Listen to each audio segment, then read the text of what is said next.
아침을 여는 가장 똑똑한 방법. SBS 러브 FM 고현준의 뉴스 브리핑. 매일 아침 6시 5분에 만나요.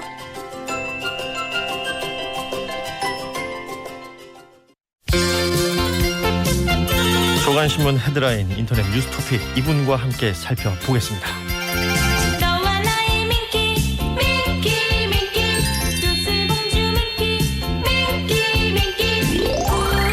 매일 아침 뉴스전 코너를 함께 해주고 계신 한국인사이트 연구소 전민기 팀장 나오셨습니다. 어서 오십시오. 네, 반갑습니다. 전민기입니다. 자, 오늘 아침은 그 밤사이에 비가 왔더라고요. 약간 서늘한 기온이 들 정도로. 네.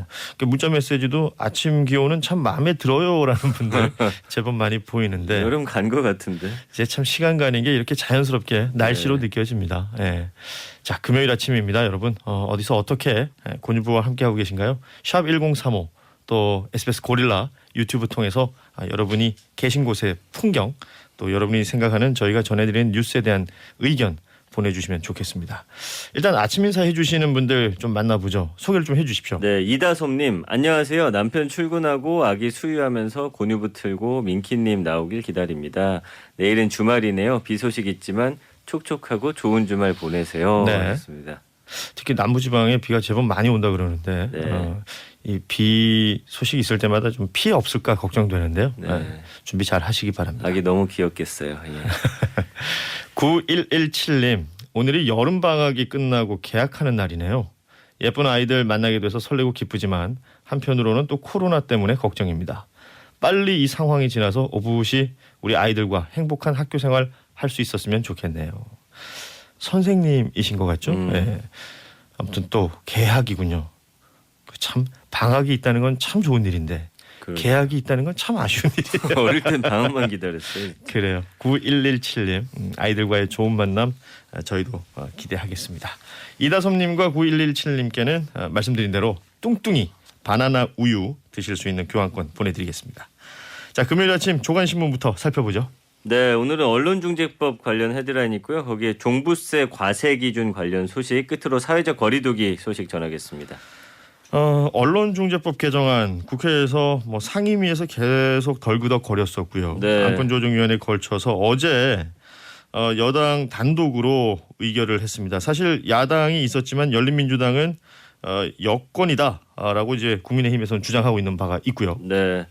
그 더불어민주당이 어제 언론중재 및 피해구제에 관한 법률 일명 언론중재법 개정안을 강행 처리했습니다.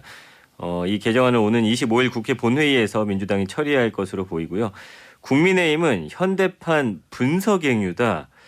분서는 책을 불사른다는 거고요. 네. 갱유는 이제 유생을 산채로 묻는다는 겁니다. 그러니까 이게 이제 중국 진나라 시황제 때 사상 탄압과 비유해서 이렇게 비판을 했고요. 네. 정의당은 민주당은 신적폐 세력으로 기록될 것이다라고 또 강하게 비판했습니다.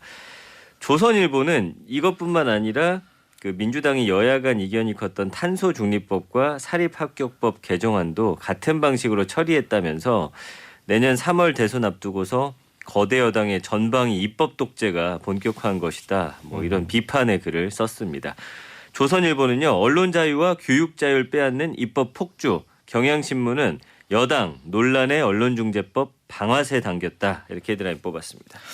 그러니까 여권 지지자들은 여당의 이런 강행 처리를 개혁의 일환으로 보고 있고 또 야당 지지자들은 이게 180석이라는 거대 여당이 입법 독재를 저지르고 있다라고 맞서고 있는 상황들이에요. 네.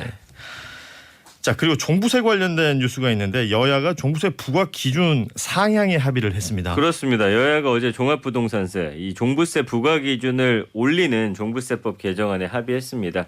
그리고 더불어민주당이 당론으로 정한 상위 2% 주택 부과는 폐기가 됐습니다. 1가구 1주택자의 종합부동산세 과세 기준이 현행 공시가격 9억 원에서 11억 원으로 완화가 된 겁니다. 네. 종부세법 개정안의 핵심은 1주택자에 대한 종부세 추가 공제 금액을 기존 3억 원에서 5억 원으로 높인 거고요.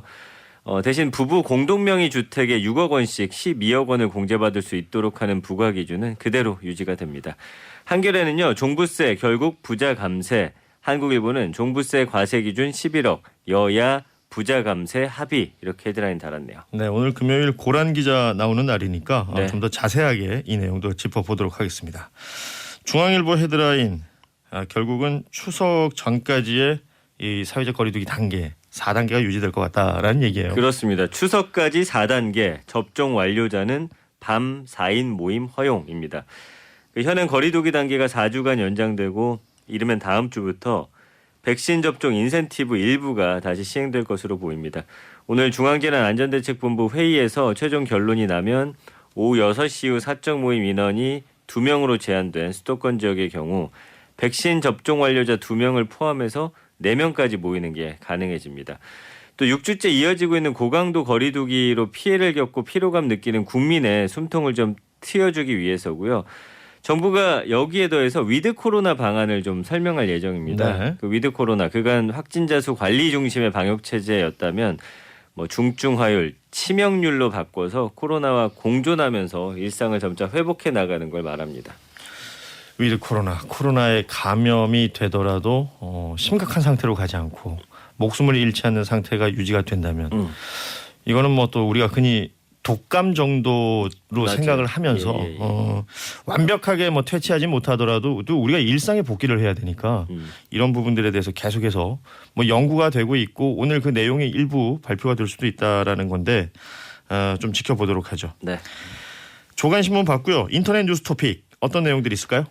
2차 가을 장마 온다입니다. 어. 올여름 장마 사실은 왔었나 생각이 그렇죠. 네. 정말 빠르게 지나갔고 폭염이 그렇습니다. 길었는데 이제 좀 선선해지나 했더니 이제 장마가 찾아와요.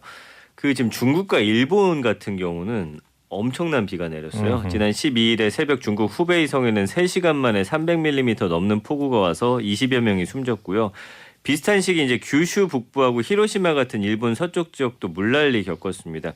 지난 17일까지 일주일 사이 1000mm가 넘는 비가 일본 열도를 덮쳐서 적어도 10명이 네. 지금 목숨을 잃었거든요. 모두 다 이제 뒤늦게 발달한 장마전선의 영향입니다. 이 장마전선이 그대로 다음 주 우리나라에 영향을 준다는 거예요. 수도권과 강원을 제외한 중부와 특히 남부를 중심으로 다음 주 내내 계속 비가 이어지겠고요. 비가 이제 주말 동안 제주 남부 그다음에 동해안 중심으로 시작이 되겠고 장마 기간 기간에 곳에 따라 아주 강한 비가 내린다고 하니까 우리가 또 마음 놓고 있으면 안 되겠죠. 그렇죠. 다시 장마 대비 한번 하셔야 될 것 같습니다. 우리가 기후 변화 얘기를 많이 하는데 사실은 장마철은 지났고 이제 사실 추석 가까우면 태풍 걱정을 했었는데 그렇죠. 가을 장마가 지금 뭐 이웃 나라들 상황을 보면 네. 우리나라에도 제법 많은 비가 올 것으로 보이는데 특히 중부 남쪽 그러니까 중부지방 남부지방 맞습니다. 비가 다음 주 내내 이어진다고 하니까요. 네. 철저한 대비가 필요해 보입니다. 백신 관련된 이야기인데 홍콩에서 한국 백신 증명서 인정을 안 한다. 이거 좀 약간 어이없더라고요. 내용 좀 예. 소개해드릴게요. 홍콩 정부가 오는 20일부터 강화된 규정에 따라서 대한민국에서 발행하는 백신 접종 증명서를 인정하지 않기로 했습니다. 그렇게 되면은 홍콩 비자 받아야 되고요. 받지 않으면 입국이 아예 안 되고 입국 후에도 3주간 21일 동안 홍콩 정부가 지정한 호텔에서 격리를 해야 됩니다. 네. 근데 이 WHO가 인정하는 선진 규제 기관 국가 36개국에서 발급한 코로나 백신 접종 증명서만 인정하기로 했는데 이게 뭐냐면 예. 이 선진 규제 기관 36개국 WHO 사무국과 에이즈, 결핵 및 말라리아 퇴치를 위한 글로벌 기금이 의약품 조달 결정을 안내하기 위해서 개발한 기준이에요.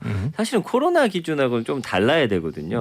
그래서 선정 기준 보면은 제약 관련 국가 역량이 이제 포함이 된 거기 때문에 뭐 코로나 확산 여부나 백신 접종률 이런 거와는 관계가 없어요. 그렇군요. 네, 이거 반영하듯이 홍콩 정부도 알고 있습니다. 이번 강화 조치로 고위험국 15개국을 새로 분류했는데 여기에 또 한국이 포함이 안 돼 있어요. 그럼에도 오히려 이 선진 규제 기관 국가에 포함된 미국, 프랑스, 스페인 고위험국으로 분류가 됐는데 여기는 또 자가격리 없이 들어가고.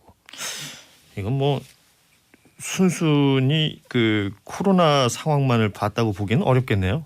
그런 네. 것 같아요. 예. 다음 인터넷 뉴스 토픽 마지막 돌고래 화순이 수조 안에서 죽었다. 예, 그 제주의 한 돌고래 체험 시설에서 마지막으로 남아있던 돌고래가 최근 폐사했습니다. 예. 이름은 화순이고요. 지난 13일 폐사하면서 이 시설 영업이 중단됐습니다. 지난해 8월 이후에 지난 1년 동안 이곳에서만 돌고래 4마리가 지금 죽었거든요. 화순이 같은 경우는 지난 2009년에 일본 바다에서 잡혀서 수입이 됐고요. 폐사 직전까지 관광객들이 손으로 만져본다든지 함께 수영하는 체험 프로그램에 투입이 됐습니다. 화순이보다 먼저 죽은 돌고래 3마리는 폐렴이 사망 원인이었어요. 좁은 공간에 갇혀 지내다 보니까 스트레스 받았고 포획 이후의 트라우마도 좀 영향을 줬다는 게 환경단체 주장입니다. 지금 현재 국내 수족관에 있는 돌고래가 23마리 아직 남아 있거든요. 지금 제주 바다에 방류된 제도리하고 제순이, 남방 큰 돌고래 네. 그 외 7마리가 잘 적응한 거 있기 때문에 모두 좀 자연으로 돌려보내라 이런 주장이 좀 커지고 있습니다. 자연 속에 있을 때 더 자연스러우니까요. 예. 오늘 여기까지 봐야 될 것 같은데요. 한국인사이트 연구소 전명희 팀장이었습니다. 주말 잘 보내시고요. 네. 월요일 아침에 또 뵙죠. 다음 주에 뵙겠습니다. 고맙습니다. 더 친절하게, 더 재미있게. 여러분은 지금 고현준의 뉴스 브리핑을 듣고 계십니다.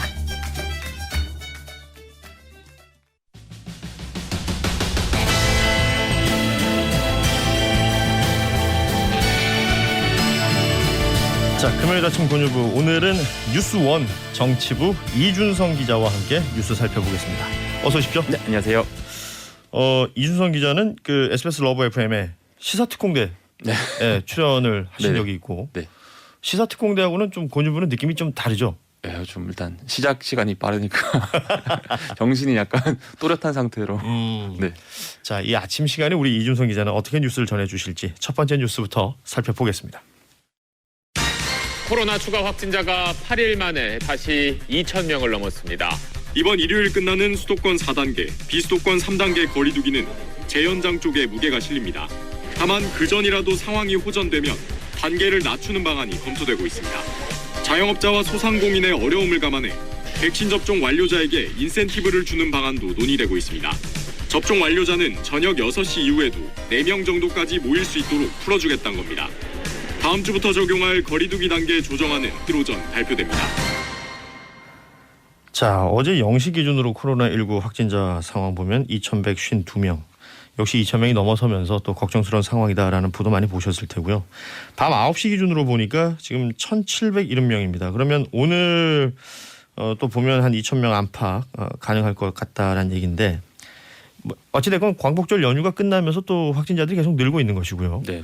그러다 보니까 오늘 이제 앞으로 적용하게 될 사회적 거리두기 단계가 나오는데 이것도 좀 많이 주목이 되네요. 네. 그 정부가 오늘 이제 오전에 다음 주부터 적용될 거리두기 방침을 발표할 예정인데요. 네. 지금 방역 상황이나 백신 접종 속도를 고려했을 때 요 수도권 4단계, 또 비수도권은 3단계의 거리두기 단계가 2주 정도 더 연장될 가능성이 좀 높은 것 같아요. 이제 정부는 지금 고강도로 저희가 사회적 거리두기를 하고 있고 네. 이게 확진자가 급증하는 이런 흐름을 좀 막고 있는 상황이라고 평가를 하고 있고요. 또 왜냐하면 이게 3, 4주 전에는 갑자기 확진자가 막 1,000명에서 막 1,500명대로 2,000명대로 좀 가파르게 증가하는 급증 구간에 있었지만 네. 지금은 그래도 어느 정도 유지가 되고 있다는 거예요. 이 현재 추세가. 그나마 이렇게 강하게 지금 거리두기를 하고 있으니까 지금 이 상황이 유지되고 있는 것이다. 또 그나마 좀 긍정적인 점을 살펴보면 사망자 수가 이제 3차 유행 당시에는 주간에 뭐 최대 150, 160명으로 좀 크게 늘었었는데, 발생했던 걸로 예. 비교했을 때 지금은 좀 유행 규모는 커졌지만 사망자 수는 좀 크게 떨어져서 중증 환자가 많이 안 나온다는 게 네네. 치명률이 낮은 상태로 좀 저희가 어느 정도 통제 가능한 선에서 유지할 수 있다는 거 이게 좀 긍정적인 측면인 것 같아요. 이게 굉장히 중요한 거죠. 사실은 뭐 워낙에 전파력이 강한 델타 변이 바이러스이기 때문에 전파가 되는 것들은 일정 부분 우리가 뭐 이렇게 볼 수밖에 없더라도 이게 심각한 상태가 되거나 사망까지 이르게 되는 건 막아야 되는 거거든요. 그렇죠. 예. 점점 이제 뭐 학계에서도 그렇고 코로나와 함께 이제 가야 한다. 위드 코로나 얘기가 계속 예. 나오고 있는 상황에서 좀 그나마 좀 긍정적인 수치가 아닌가 생각됩니다.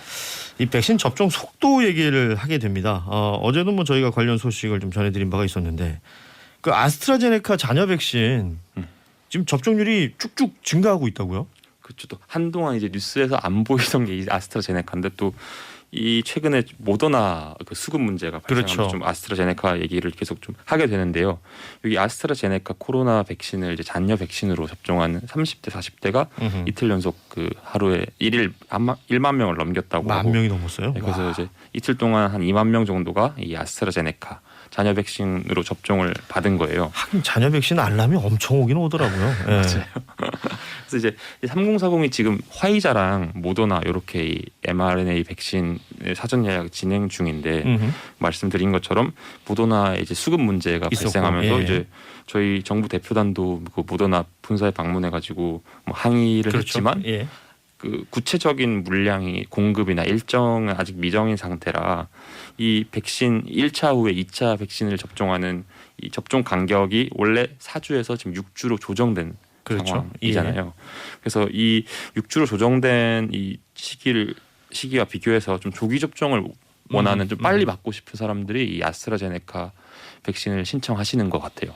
그러니까 말하자면 이제 나는 뭐 그냥 순서를 기다리면 화이자나 모더나를 맞게 돼 있는 나이대이지만 조금이라도 빨리 맞고 싶다면 지금 잔여 백신이 나오고 있으니까 아스트라제네카라도 맞겠다. 그런데 그런 인파가 지금 이틀 사이 뭐 10,000명 이상씩. 그러니까 야 이건 또 하나의 새로운 국면이 펼쳐지는 것 같아요. 확진자 수가 확실히 좀 한 2,000명대 안팎 늘어나고 계속 유지되고 하니까 좀 불안감이 그렇죠. 제 주변에도 조금 있는 것 같아서요. 내가 백신을 안 맞고 있는 것보다 빨리 맞는 네, 것이 네, 낫겠구나라는 생각. 그래요. 이 소식도 좀 짚어볼게요.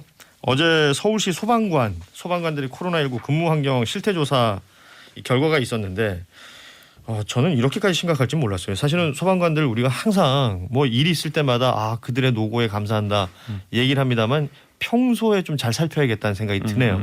그러니까 흔히 저희가 코로나 블루라고 말하잖아요. 요거 팬데믹 장기화되면서 좀 우울증도 심해지고 그렇죠. 그러게 약간 만연돼 있는데 이 소방 구급대원들의 정신 건강도 이 코로나 이제 팬데믹이 길어지면서 좀 심각한 수준이라는 연구조사 결과가 어제 발표됐는데요. 네. 그 고대 보건과학과 김승섭 교수 연구팀과 서울시 소방학교 그 센터가 진행한 서울시 소방관 실태조사 결과 이제 구급대원 중에 최근 2주간 우울감을 느꼈다는 분이 이제 거의 절반을 육박한 49.8%가 나왔고 좀 심리적 스트레스를 느꼈다는 응답은 17.1%. 또 구급대원이 아닌 비구급대원들도 32%가 우울감을 느꼈고 7%가 스트레스를 느꼈다고 하고요. 네. 또 자살까지 생각해봤다는 고위험군에 속한 구급대원이 무려 4%까지 나왔어요. 예.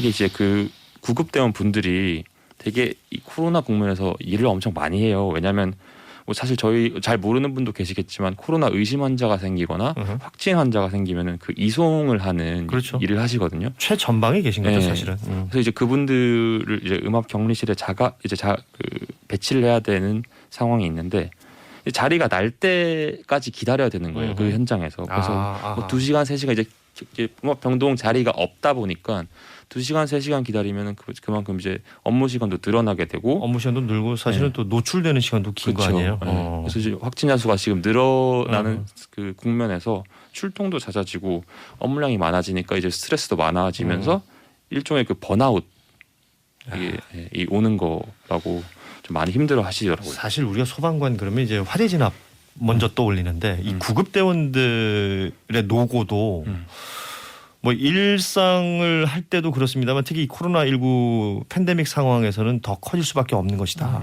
그렇죠. 저희가 사실 딱 소방관 생각하면 먼저 화재 진압 그러니까요. 업무가 생각나는데 지금 이 코로나 상황에서 되게 많은 일을 맡아서 하고 계시고 또 얘기를 들어보니까 그 확진자들, 의심 환자들은 좀 불안감이 많잖아요. 자기의 그 건강에 대해서. 그래서 출동을 하시면은 되게 불안해하신대요. 이제 그 구급대원분들이 막 감염 보호복을 입고 가면은 이제 되게 응대할 때도 왜 이렇게 과하게 오느냐. 좀 그래서 거부감 느끼고 좀 짜증 섞인 반응을 받다 보니까 거기서 오는 그 정신적 스트레스도 조금 크다고 하시더라고요.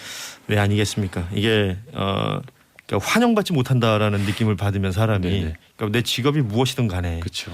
그런 느낌을 받으면 그것도 한두 번도 아니고 계속 반복되다 보면 당연히 좋은 감정이 생기기 쉽지 않겠죠. 지금 이제 구급대원도 구급대원인데 길광수님의 문자 메시지를 보면요. 의료진, 간호사분들 처우 개선해주고 인원 보충해주세요. 얼마나 힘드실까요? 이거 지금 간호사분들의 지금 처우 개선 얘기 자주 나오고 있는데 지금 파업 얘기까지 나오고 있습니다. 지금 이런 상황들이 이 코로나19를 지금 관통하고 있는 우리 사회에서 좀 중요하게 다루어졌으면 좋겠다라는 생각을 또 가지게 돼요. 진짜 고생이 많으세요. 어르신들 보면은 저도 이제 종종 병원 갈 때나 있는데 그 원래 하던 업무에서 이제 추가가 그렇죠. 된 거잖아요. 네. 요거 여기 인원 보충은 좀 그쵸. 제대로 안 되고 있는 것이고 네. 예, 안타까운 부분입니다. 이준성 기자가 등장하니까 문자 메시지로 응원해 주시는 분들이 등장하셨네요.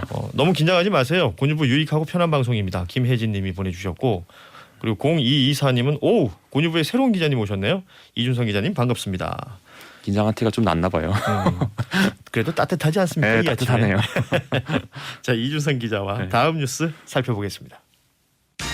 민주당에서는 이낙연 후보 측과 황교익 경기관광공사 사장 내정자 사이의 갈등이 봉합 국면으로 접어들었습니다. 황교익 씨는 이낙연 후보 측이 먼저 금도를 넘었다면서도 먼저 사과하면 자신도 사과하겠다고 SNS에 적었습니다. 이낙연 후보가 직접 반응을 보였습니다.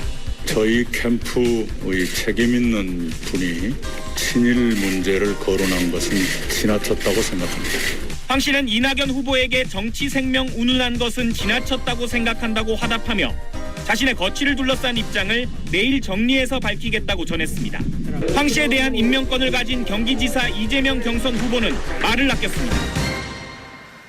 자 지금 민주당 이 대선 가도에 있어서 어제 또 그제 계속해서 큰 뉴스로 다 대두되고 있는 게 황교익 네. 경기관광공사 사장 내정자와 이낙연 후보 캠프 간의 이 갈등들이었는데 뭐 앞서 목소리 들으셨지만 이낙연 후보가 뭐 직접 사과의 메시지를 냈고요. 여기에 대해서 황교익 씨도 어떤 일정 수준의 반응을 했는데요. 그런데 이 와중에 지금 이재명 지사 캠프 내에서도 이 황교익 씨 자진 사퇴 요구하는 목소리들 나오기도 하고요. 네네. 이 상황 한번 정리를 해주시죠. 사실 지금 민주당 그 경선이 진행 중인데 대권 주자들보다 더 지금 주목을 받고 있는 분이 지금 황교익 씨 같아요. 예. 그래서 지금 이제 이재명 경기지사 캠프 측에서는 이제 사실 원래 경기지사 이재명 지사가 이제 인사청문 절차를 좀 지켜보겠다라는 입장이었기 때문에 네. 거기에 좀 보조를 맞춰서 캠프에서도 딱히 요거 이제 언급이 없었죠. 왈가왈부를 안 사실은. 했어요. 예. 사실 이게 경기도지사의 인사권이고 인사권자의 그런 걸 다 존중하겠다는 거였는데 이제 계속 이 황교익 씨가 그 보도가 나고 언론의 집중을 받으면서 이낙연 대표 측과 계속 공방을 벌였고 이게 좀 과열을 되는 양상을 보였잖아요. 험한 표현들 많이 나왔죠. 네, 예. 이게 또 민주당한테도 부담이 될 수 있고 이재명 지사한테도 되게 정치적 부담을 줄 수 있다는 거에 대해서 좀 부담감이 작용한 것 같고 네. 사실 또 한 1, 2주 전에 그 민주당 대권 주자들이 모여서 이제 좀 네거티브 그만하고 그렇죠. 예. 정책 경쟁하자라고 해서 조금 도 넘은 비방들은 잦아드는 분위기였는데 어제는 안민석 의원이 등판을 했어요. 예, 예. 이게 왜냐면 사실 발단은 이제 이낙연 캠프에 좀 그 핵심을 맡고 있는 신경민 전 의원이 네. 17일 날 라디오에 나와가지고 이 황 씨의 논란에 대해서 일본 도쿄나 오사카 관광공사에 맞을 분이라고 약간 친일 프레임을 그렇죠. 쓴 거예요. 사실 이제 예. 이재명 지사 측을 공격하기 위해 쓴 건데 이게 황교익 씨가 요것 때문에 좀 감정이 격해진 거예요. 그렇죠. 왜냐면 이게 뭐 사실 이런 얘기를 많이 들어왔는데 보통 극우 커뮤니티 뭐 일베 맞아. 같은 데서 네. 나를 친일을 공격했지 우리 편이라 생각했던 사람들이 요거를 쓰니까 이제 약간 감정이 많이 격해져가지고 네. 그날 이후부터 막 라디오 출연하고 그래가지고 이낙연 후보를 되게 원색적으로 좀 비난을 했어요. 뭐 정치 생명 네. 끊는데 내 모든 걸 걸겠다 뭐 이런 얘기까지 했으니까요. 예, 예. 그래서 좀 그 다른 당 내에서도 그렇고 캠프 내에서도 이거는 조금 이제 선을 넘었다라는 생각을 했는지 어제 말씀하신 그 안민석 의원 이재명 캠프에 몸을 담고 계신 분인데 네. 뭐 개인 의견임을 전제하긴 하셨어요. 예. 근데 어제 그 라디오 인터뷰에서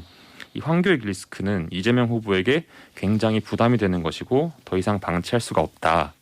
본인은 억울하겠지만 본인과 임명권자를 위해 용단이 필요하다. 그래서 약간 자진 사퇴를 요구하는 그렇죠. 발언을 하셨고 뭐 캠프 내에서도 요 황 씨에 대한 이 안민석 의원의 사퇴 요구는 개인적인 의견이라고 해명을 했지만 좀 내부적으로 분위기를 살펴볼 때 이 좀 다선의 안민석 의원이 총대를 메고 나선 걸로 보여요. 네. 뭐 다른 의원들 전화해봐도 좀 이 황교익 리스크가 대두되는 거에 대한 좀 우려가 있으신 것 같고 어제 그 친노 원로 정치인인 유인태 전 국회 사무총장도 라디오에 나와서 네. 이 상당히 부드러운 사람인 줄 알았는데 황교익 씨가 예. 지명한 사람 못지않게 싸움닭이더라. 이렇게 나오면 이재명, 그러니까 본인을 지명한 이재명에게도 되게 정치적인 부담이 간다고 비판을 했고, 사실 이재명 캠프에서도 좀 다양한 경로를 통해서 이제 황교익 씨한테 조금 자제해 달라고 당부를 한 걸로 전해집니다. 이런 상황 속에서 지금 황교익 이 경기관광공사 사장 내정자는 오늘 중에 뭐 거취를 결정할 네네. 것으로 보이죠? 네네. 그러니까 어제 뭐 이제 이재명 지사의 입장이 이제 기자들이 궁금하잖아요. 요 이제 예. 임명을 하신 분이기 때문에. 그래서 조금 이재명 지사는 좀 난감해했어요. 사실 이재명 지사가 이제 그 주변 측근들 얘기를 들어보면 원칙주의적인 성격이 좀 강한 사람이고, 사실 정무적으로 볼 때는 이 황교익 씨를 계속 끌고 가는 이 리스크를 끌고 가는 게 좋을 게 없는데, 네. 이 지사는 이분이 이제 경기관광사정으로서 업무하는데 적합한 분이다, 능력을 갖춘 사람이라 보기 때문에 이걸 더 쉽게 막 잘라낼 수 없는 거예요. 그래서 이제 기자들이 어제 이제 이 지사의 그 일정에 맞춰가지고 그 대기를 했어요. 이거 물어보려고 딱 이거 물어보려고 그래요. 기다렸죠. 딱 나왔는데 좀 어색한 그 미소를 짓더니 저희가 답을 해야 되나요? 안 하고 싶은데 하면서 약간 가시려고 하는 거예요. 그래서 기자들이 막 달라붙어가지고 질문을 시도하니까 이거 딴 거 물어보려고 하죠. 오늘은 중소기업 일정을 소화하러 왔기 때문에 우리가 여기에 집중을 해야 돼가지고 미안하다면서 약간 자리를 떴어요. 사실은 기자들하고 굉장히 좀 편안하게 대화하는 스타일인데 평소에 이 문제에 대해서는 약간의 지금 뭐 부담이 있다고 볼 수가 있는 대목이네요. 그게 느껴졌고, 말씀하신 것처럼 황교익 씨는 이낙연 캠프한테 사과를 요구했고, 또 이낙연 대표가 이제 사과를 하셨잖아요. 네. 저희 캠프에 책임 있는 분이 지나치게 말했다. 이 친일에 대해서. 그리고 약간 반전 국면이 들어선 듯 했고, 또 어제 이해찬 전 민주당 대표가 네. 그 황교익 씨한테 직접 전화를 해가지고 최근에 이렇게 어려운 일도 겪었고 논란의 과정 겪으면서 고생 많이 했다, 약간 위로의 말씀을 전했고요. 황교익 씨가 이게 되게 감화하셨나 봐요. 그래서 곧바로 이제 문재인 정부 성공은 민주당 정권 재창출로 확인돼야 한다. 함께하는 길을 찾겠다는 글을 올리셨고, 오늘 아침까지 좀 입장을 정리한다고 해요.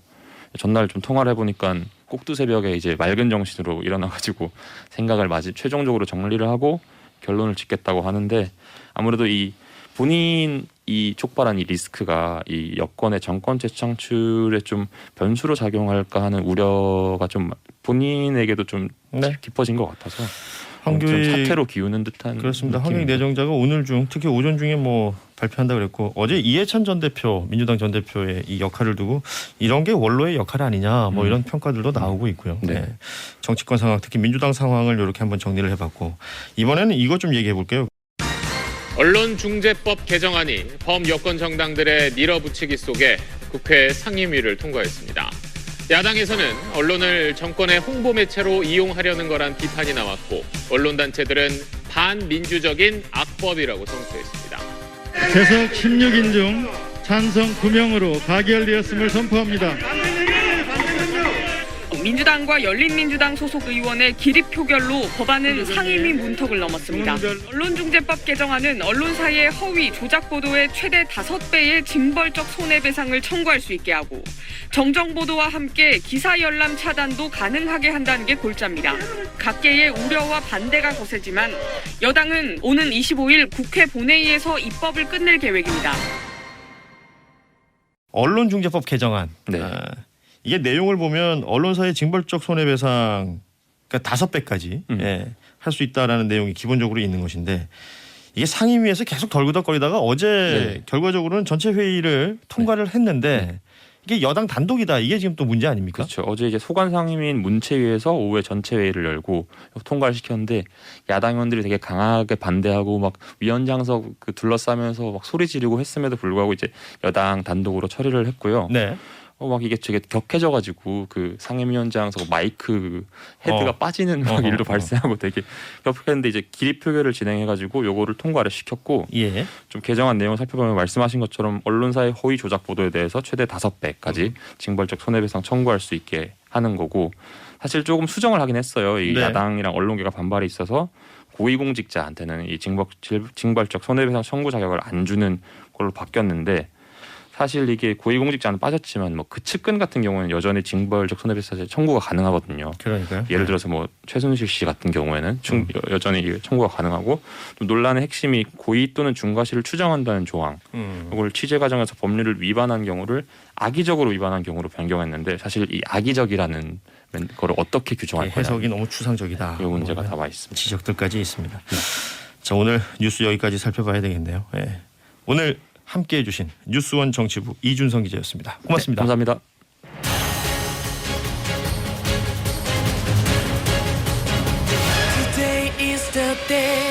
투데이 스케줄입니다. 방역당국은 다음 주부터 적용될 수도권의 사회적 거리두기 4단계 연장 여부를 오늘 발표합니다.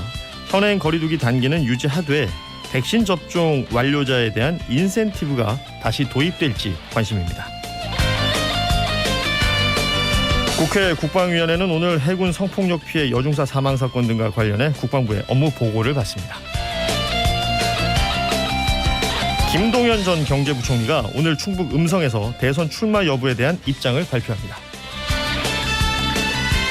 앞서 전해드렸습니다만 주말 사이에 남부지방에 비가 많이 온다고 합니다. 지역에 계신 분들 비 피해 입지 않도록 대비 잘 하셨으면 좋겠네요.